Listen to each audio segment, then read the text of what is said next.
All right, hello class. Happy National Dog Day. Hey Roy, there's my dog, my partner in crime, Roy, named after Roy Williams, the coach for North Carolina. My husband's a diehard fan. Don't fault me for it. Okay, this is going to be very, very short because it is hard to teach on ethics. Because ethics is just really what's right and what's wrong. And it's kind of hard to teach people that sometimes. But I'm here to talk to you a little bit about ethics in the business setting. So we will go quick on this. Clearly, it's very hard for me to test you on ethics, on what's right and what's wrong. So there's just a couple of things I want you to get from this, but I will go through this outline pretty quickly. So ethics is moral principles and values. Those are your two blanks.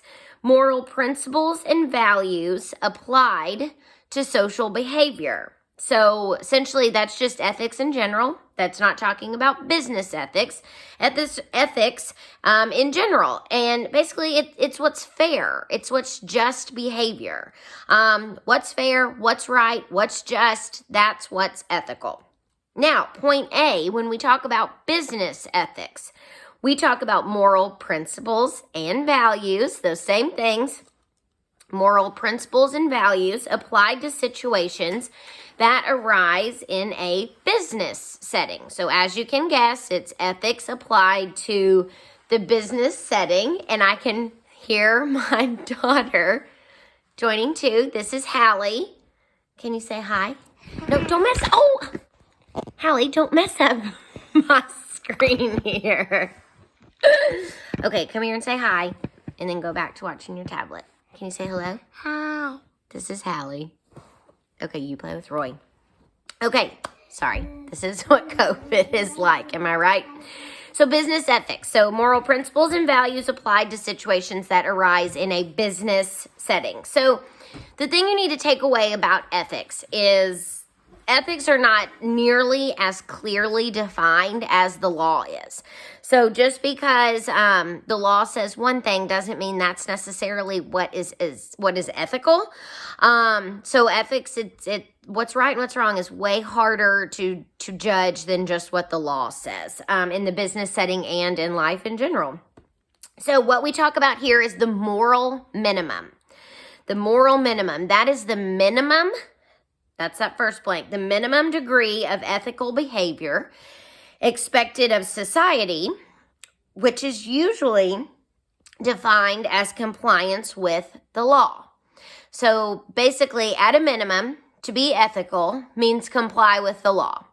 Now, the thing about ethics is it goes above and beyond the legal requirement. So sure, at a minimum, comply with the law, follow the law, and you're probably being ethical. But ethics takes it one step further. It goes above just what the law is to say what's ethical. Now, point A there, many private companies and industry organizations have created codes of ethics that provide guidelines for ethical conduct and ethical decision making. So again, they kind of set their own little law of ethics, codes of conduct. You've probably, or you should have received them when you became a student at the school, when you go to be an employee at a certain workplace. They have codes of conduct, and this is what they expect of you as an employee, what they expect of your behavior, how they expect you to be ethical. So again, ethics goes above what's just legal to prove what's right and what's wrong in certain situations. So the role of business in society, point A, all business people can use these 4 criteria to help make ethical decisions. So in the workplace, is what I'm doing ethical? Well, here's 4 criteria to kind of judge that behavior by. Number 1, the legal implications of each decision. So the decision that you're making to determine whether it's ethical or not, what are the legal implications of it? Because again, the very minimum of being ethical means complying with the law. So what are those legal implications? Number 2, the public relations impact, especially in this day and age where everything goes on social media. What are the public relations? What kind of public relations impact is it going to make on our company? That might help judge if it's ethical or not, because what are other people going to think about it? Are they going to be offended? Are they going to agree? What's that PR perspective going to look like? Number 3, the safety risks for consumers and employees.